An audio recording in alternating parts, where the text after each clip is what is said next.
Welcome back to the A Game. I'm Cody Bear. I'm Hunter Boston. And I'm Ryan Hendricks. App State football suffered a tragic double overtime loss to Carolina this weekend. Were you impressed, disappointed, or a little bit of both?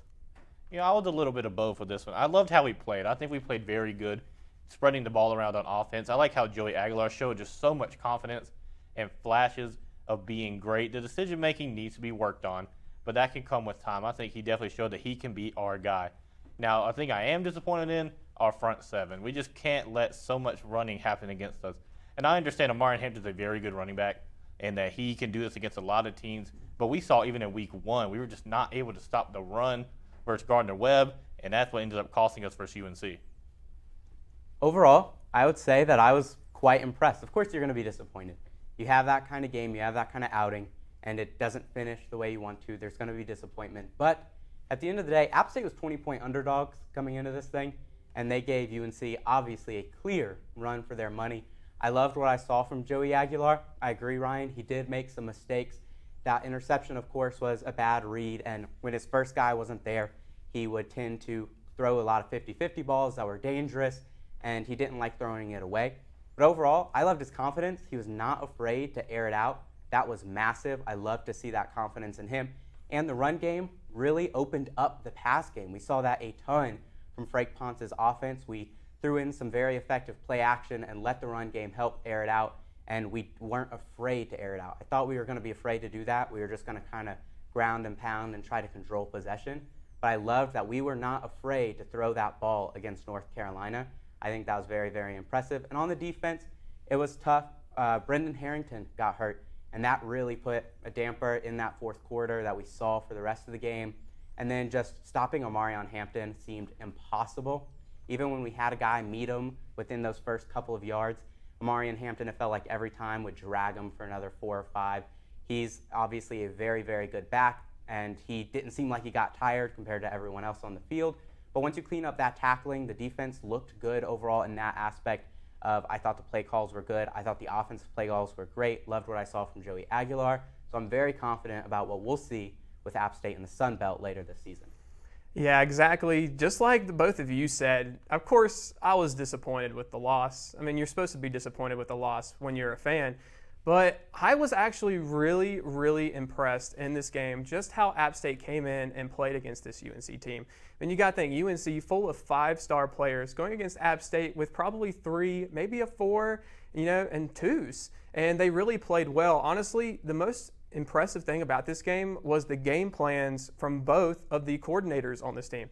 You got Scott Sloan on defense and Frank Ponce on offense. The way they came into this game, it played perfectly in our hands and kept us in the game. Defense, limit Drake May through the air. Yes, you might get beat on the ground, and we kind of did, but Drake May really didn't have that flashy of a game. I think he had almost 200 yards. That's not 400 yards. I would much rather UNC run on us than have Drake May throw 500 yards and 6 touchdowns. So it worked perfectly, and I think that kept us in the game. On offense, almost equal passing and running plays. That was a great mix against this UNC team that was going to get pressure no matter what. And I think that really helped Joey Aguilar play just as good as he did. Now taking it professionally, the NFL was full of surprises in week 1. Close games, blowouts, and upsets all across the board. What did you guys think of the opening week for the NFL as a total? Honestly, I was really excited for the NFL to get back. I love NFL football. I really do. I was so excited to see all these teams back in action, all these great players back in action. Yeah, you said it best, Hunter. We had so many fun games this weekend, too. Miami versus the LA Chargers, and that Monday Night Football game, the Jets versus the Bills. We just had a ton of fun watching this past weekend. Yeah, as always, it's so great to have the NFL back. What's a team that impressed both of you guys in week 1? For me, it was the Los Angeles Rams. They played the Seattle Seahawks, and they beat them. I think it was 30-3 or something like that. It was unbelievable because the Seahawks were heavy favorites in this game. I mean, you had Matthew Stafford coming out, and his top 2 receivers were both rookies, over 100 yards for each of them, and the Seahawks really just looked flat. So I was really surprised to see how the Los Angeles Rams played. The team I'm going to look at is the Miami Dolphins. Just what a game through the air for Tua, throwing for over 400 yards. And you can't go talking about that game without talking about Tyreek Hill. What a game from him, going for over 200 through the air. And they really showed us, because a lot of people have questions every year about the Dolphins. Can they put it all together? We know they have a ton of talent, but that was the first step in showing us that they can be a true Super Bowl contender with that win week 1. I really liked what I saw from the San Francisco 49ers.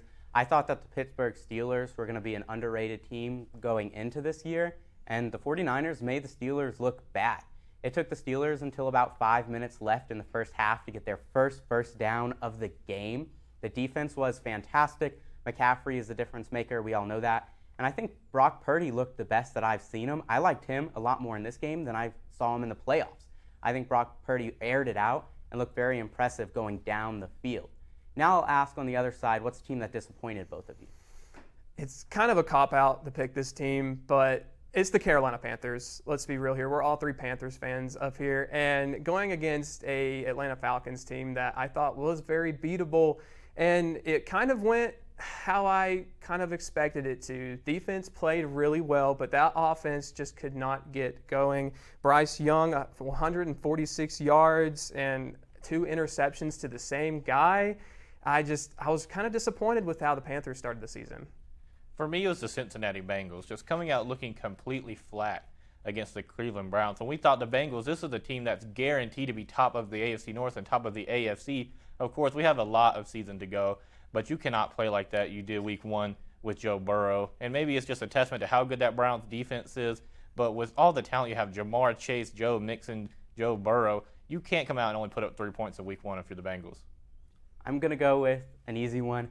The New York Giants losing 40-0, getting shut out. The offense looked awful. They gave the Cowboys points. The Cowboys defense looked fantastic against the Giants. Daniel Jones fell into a lot of the bad habits that we've seen from him before, and you have to start asking, are they going to start regretting locking him in for the next 68 games? Well, guys, let's take it from the field to the court. Germany took the World Cup victory over Serbia this past week.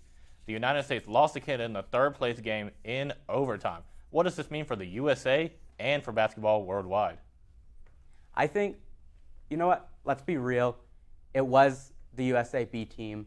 I'm not going to call them all B-listers. Like Anthony Edwards, I think, is a very good player. Mikal Bridges, Jalen Brunson are guys who are on the surface of being an A-lister. But let's be real. If in the 2024 Olympics, if we start putting in LeBron James, Kevin Durant, Jason Tatum, Anthony Davis, Damian Lillard, Devin Booker, it's going to look a whole lot different. Yes, there is an aspect too. Internationally, the game's getting better. A lot of guys internationally are playing a lot better, and they're going to be a bigger threat. But if we start putting in our guys who are the dominating players in the NBA, I think they'll dominate internationally as well. The point you said, Cody, about international basketball being a lot better is great, because that's really the truth. International basketball has gotten so much better. I mean, it seems like every year now you have a player from somewhere outside of America coming in and taking the world by storm. But honestly, the USA losing is really disappointing to me. When I think about USA and basketball, I think of winning, and that's just because of years past. So it was really disappointing.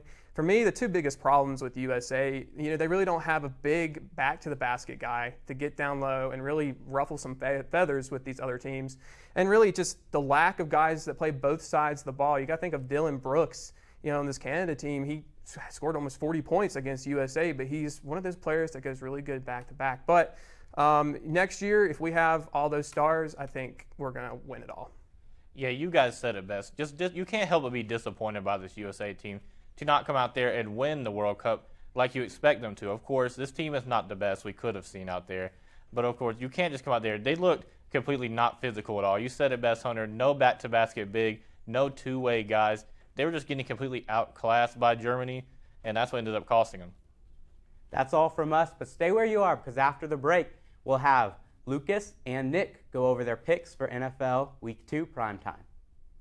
What brings us to mountains? Is it the possibilities that await us at the top? Are we looking forward to how the challenge will mold us, transform us? Maybe the mountain is inside all of us. After all, we are mountaineers. Appalachian State University. Welcome back to the A-Game. I'm Lucas Warren, joined alongside Nick Goodman. Today, we're going to be looking ahead at the NFL's Week 2 primetime games and make our predictions. Game 1, Vikings-Eagles. Who you got, Nick? Yeah, I've got the Philadelphia Eagles in this matchup. Even though they struggled a little bit against the Patriots, they still were able to pull out the win. And they've got too much talent on their roster. Jalen Hurts, A.J. Brown, and Devontae Smith are all still on an offense that should be too much for the Vikings defense to handle. And despite a talented Vikings offense with Justin Jefferson and Jordan Addison, they got in their way too much against the Buccaneers. Kirk Cousins had 3 turnovers on his own. And I feel like the Eagles defense was to be too much for the Vikings to overcome. Yeah, the Eagles offense didn't look good last week against the Patriots, going 4 for 13 on third downs and scoring just 1 offensive touchdown. The defense could have been better too. Outside of Darius Slay's early interception, they allowed 316 passing yards and 3 touchdowns. The Vikings didn't look good either, losing at home to the Buccaneers behind 3 turnovers to Kirk Cousins. The Vikings won 11 one-score games last year. I think their luck has run out. Give me the Eagles at home. Yeah, good analysis, Lucas. Next up, we have the Dolphins and the Patriots on Sunday Night Football. Who's winning that game? The Dolphins' offense looked great last week. The Chargers got pressure on 55% of snaps, and Tua still went for 466 passing yards and 3 touchdowns. I do think we see this tough New England defense give the Miami offense some fits, as they allowed just 154 passing yards a week ago, but the Dolphins' secondary is up to the task as well, allowing just 199 passing yards and 1 touchdown to Justin Herbert. Give me the Dolphins as they play a more balanced game and get the win on the road. I agree with you. I think the Dolphins are going to beat the Patriots in the Sunday night matchup. As you mentioned, Tua and Tyreek Hill both played great against the Chargers. They both were more or less playing a game of Madden out there with the numbers that they were putting up. And I just feel like the Dolphins' team speed is just going to be too much for the Patriots. And I feel like New England's offense just doesn't quite have the firepower to be able to keep up with the Miami Dolphins in the Sunday night matchup. To kick off a Monday night doubleheader, we have the Saints taking on the Panthers. Does Bryce Young get his first win? Unfortunately, I believe he will not. I have the New Orleans Saints winning that matchup. I feel like on paper, the New Orleans Saints are probably the most talented team in the NFC South. And the Panthers just have some massive question marks. In particular, who's going to be their deep threat at wide receiver? What's DJ Chark's health going to look like? How are they going to be able to get open against Marshawn Lattimore? And also no J.C. Horn in that matchup. I feel like the Saints are going to win. Yeah, Bryce Young struggled mightily in his first start, throwing for just 146 yards, 1 touchdown, and 2 interceptions. I think this Saints defense is even better than the Falcons, as they got 3 picks alongside 3 sacks and 10 QB hurries.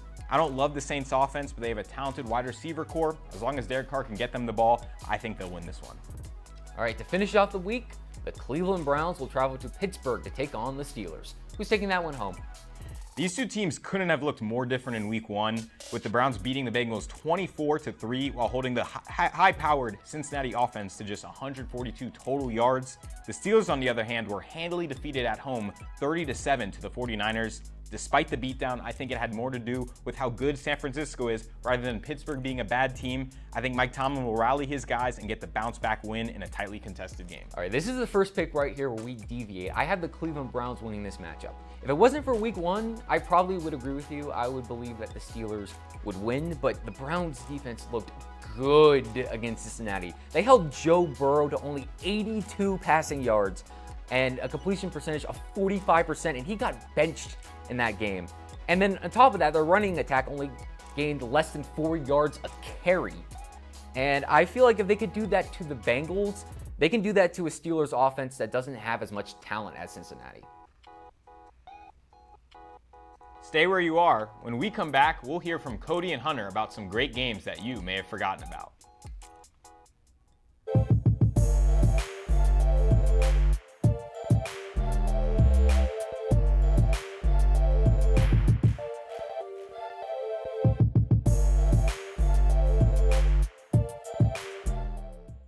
Just last week, the NFL kicked off with Jared Goff and the Detroit Lions facing and beating Patrick Mahomes and the Kansas City Chiefs. This was the second all-time meeting between both of these quarterbacks, with the first coming in one of the most electric regular season games in the history of the NFL.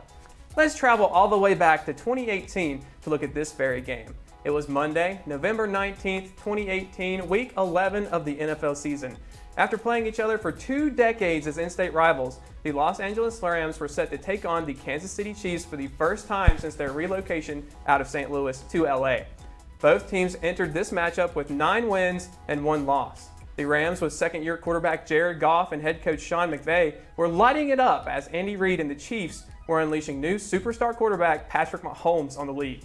This highly anticipated matchup was slated to be played in Estadio Azteca in Mexico City, Mexico, but rain, a soccer match, and a Shakira concert left the field unplayable, making the NFL change the site of the game to the LA Coliseum just 6 days before kickoff. What ensued was one of the craziest games that anyone has ever seen in the modern NFL.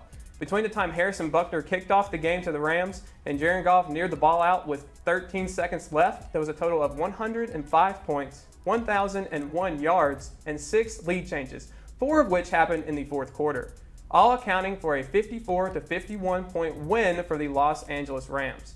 The quarterback battle did not disappoint for these 77,000 fans in attendance and millions more watching ESPN's Monday Night Football, including myself actually. Both Mahomes and Goff attempted 50 passes for over 400 yards and more than 4 touchdowns apiece, and each of them having at least 1 touchdown longer than 40 yards. Defense, while looking non-existent with a score this big, did play a huge part as both teams had defensive scores, the Rams having 2 of them. Both of these teams would go on to have success for the remainder of the season. The Chiefs made it all the way to the AFC Championship where they lost to Tom Brady and the Patriots. The Rams actually made it all the way to the Super Bowl but fell short to those same Patriots. After it was all said and done, while the season didn't end the way either of these teams wanted, they still can say they were part of one of the craziest games in NFL history. Now let's take it to Week 5 of the 2013 season. We have the Denver Broncos taking on the Dallas Cowboys in Jerry World. It's Peyton Manning's second season in Denver, and after a disappointing loss to the future Super Bowl champion Ravens in the playoffs the season before, the Broncos are on their way to a Super Bowl appearance of their own this season. The Cowboys, on the other hand, missed the playoffs entirely in 2012 and were 2-2 going into this game. This one was nothing short of a shootout. Tony Romo and Peyton Manning combined for 10 total touchdowns, 5 apiece. Romo had 506 passing yards, while Manning finished with 414. The Cowboys got ahead early, but some big plays in a huge second quarter for Denver would have the Broncos up 28-20 at halftime after a fast-paced first half. If you thought that the second half would be any different, you thought wrong. The Broncos would come out firing and score a touchdown in the first drive of the third quarter, and less than 2 minutes later, the Cowboys had a touchdown of their own. Down by 7 with 6 minutes left in the game, the Broncos would go on a methodical drive capped off by a game-tying touchdown on the ground from Knowshon Marino. And in an offensive showdown, the most important play of the game actually came from the defense. Denver's defense. With 2 minutes left in the game, Danny Trevathan picks off Tony Romo to give the Broncos the ball inside the Dallas 25-yard line. And in such a close game between football legends, it is only fitting that the game was won by a legendary kick, a last kick from legendary kicker Matt Prater, putting it through the uprights to give the Broncos the 51-48 win. The Cowboys would end up missing the playoffs again in 2013, while the Broncos found themselves in the Super Bowl against the Seattle Seahawks. Peyton Manning put up many similar performances to this one throughout the season, setting the record for the most passing yards and passing touchdowns in a single season in this 2013 campaign. Welcome back to the A Game. I'm Paula McKenna. That's Noah Cornelius. It's time to run down the mountain. If you didn't tune in last episode, it's when we go over the top 10 sports stories from this week.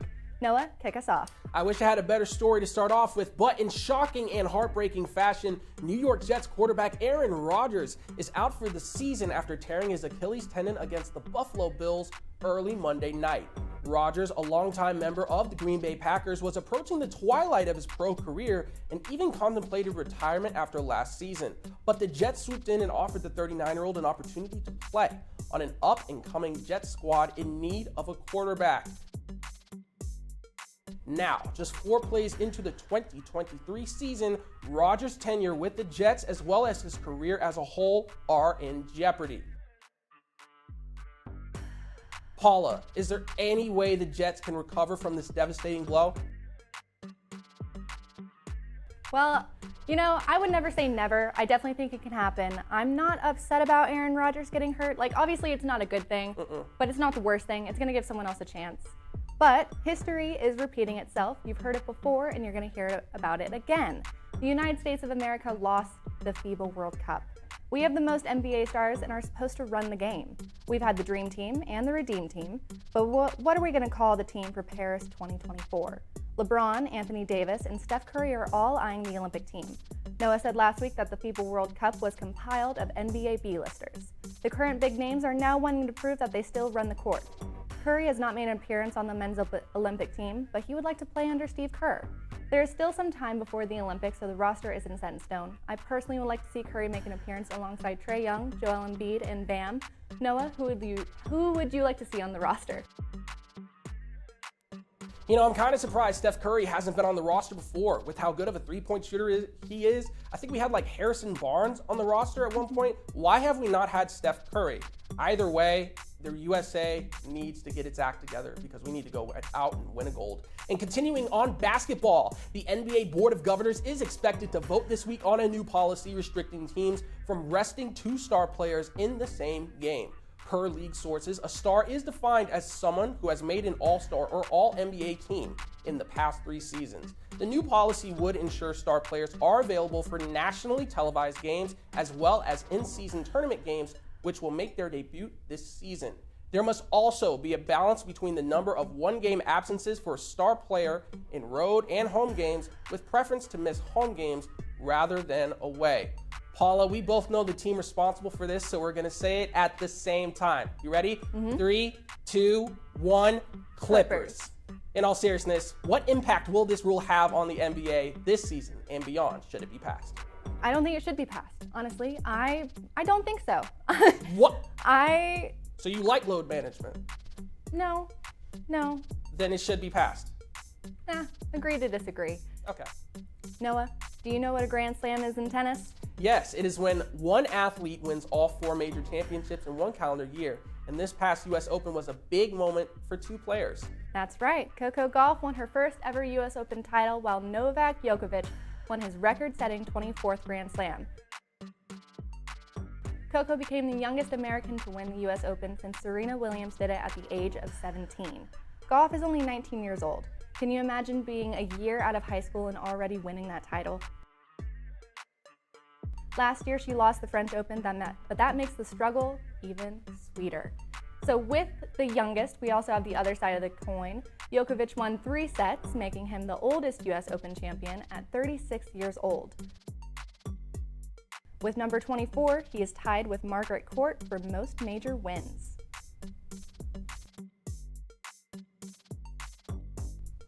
And in boxing, happy anniversary, Leon Spinks. On this day in 1978, Spinks beat Muhammad Ali in 15 rounds for the heavyweight boxing title. Ali boasted a 55-2 record with 37 knockouts going into the fight, while Spinks scored a gold medal in the 1976 Olympics. But Spinks, a 10-1 underdog, came out on top in a split decision, which made him the undisputed heavyweight champion of the world after just 8 professional bouts. Spinks is the only man to ever take a world title away from Ali in the ring, as Ali's other losses were non-title bouts or the world title fights where Ali was the challenger. Paula, I know you love your combat sports, so how crazy is it that the GOAT was defeated in the ring? I mean, let's be honest. It's crazy if anyone is an upset. I love the underdog story, and I'm going to be hoping for more in the future, as well in the past. You know, Rocky was an underdog story, so we all love those movies. I love my Philly sports. We know you're a Phillies fan. So we've been hearing about FIFA and FIBA, but what about the RWC, the Rugby World Cup? It started on the 8th of September and will be going on until the end of October. Rugby fans worldwide think it will be South Africa's year. The group stage is underway. During the first week, Wales beat Fiji, South Africa beat Scotland, Japan beat Chile, and England beat Argentina. Ireland also scored 10 times the points as Romania in their game. The United States team did not qualify for the 2023 edition, and it is the second time we did not qualify. Rugby is obviously not one of the big sports in America, and we're not crazy about rugby like the rest of the world. I think, I don't know why we aren't. Rugby is a hard game, and the potential is there. American football is similar to rugby. Like, sure, they have different rules, but the potential is there. Speaking of similar to football, Colorado's own Shedeur Sanders continues to blaze a red-hot trail of dominance following a 36-14 rout of the Nebraska Cornhuskers at home last weekend. The junior transfer from Jackson State University is now up to 903 yards on the season, totaling the fourth most yards by a Pac-12 quarterback since 2003. Sanders and co. are now 2-0 and ranked number 18 in the nation, but despite the Pac-12's unknown future, games against USC, UCLA, Oregon, Oregon State, Washington State, and Utah, who are all ranked by the way, still loom for the squad.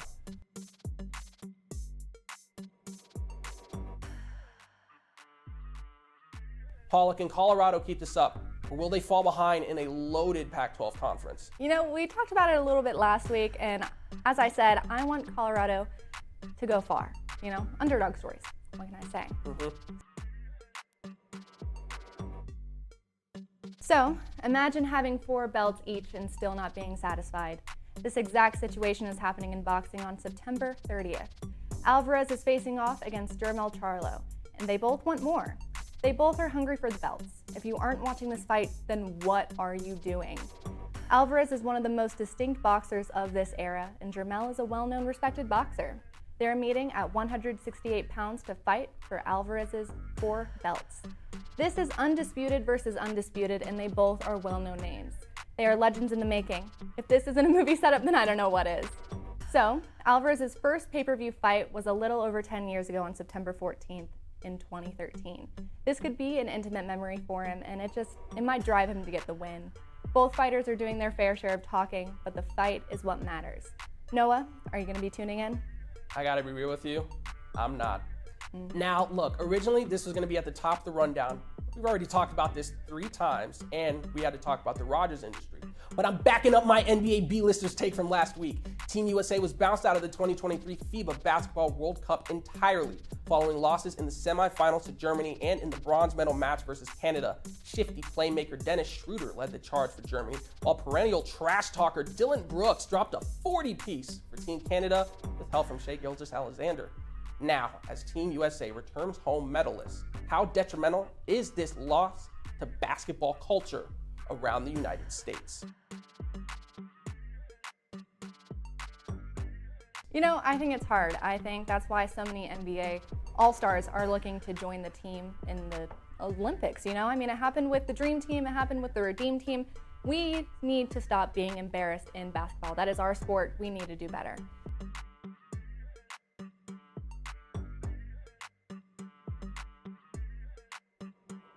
So, if you watched UFC 293, you know what's happening. Izzy lost and I was wrong, yet again. This is the second time I had Izzy and, you know, he lost and I made a bet and I lost more money. So here's how it went down. Strickland came out guns blazing. He kept walking Izzy down from start to finish. Izzy could not handle the pressure and Strickland ended up winning the belt. Their styles clashed, but Strickland had a better game plan. Strickland was the upset of the weekend. But what do we know about the new champ? We know that he is built strong inside and out, but it all started with his hard life growing up. From a hard home life to getting kicked out of school, he turned his life into something brand new. He started MMA at 14 and became a professional by 17. Fast forward to this past weekend, all of his hard work paid off because he now holds the UFC middleweight title. I'm excited to see him defend the belt. Noah, what do you think? You know what? If Izzy lost and he was supposed to lose, but honestly, what I really think is you should stop betting on Izzy, Paula. He's not a good luck charm. I'm not going to bet on him again. I'll probably just stop betting as a whole because whoever I pick loses. So I'm not going to say my pick for the boxing match coming up because if I say it, he will lose and I don't want him to lose. Yeah. I don't want him to. Well, that'll do it for us here on The A Game. Make sure to follow us online at The A Game Sports and check out Watch App TV on YouTube to catch up on previous episodes. Thank you for joining us on another episode of The A Game. We'll see you all next week.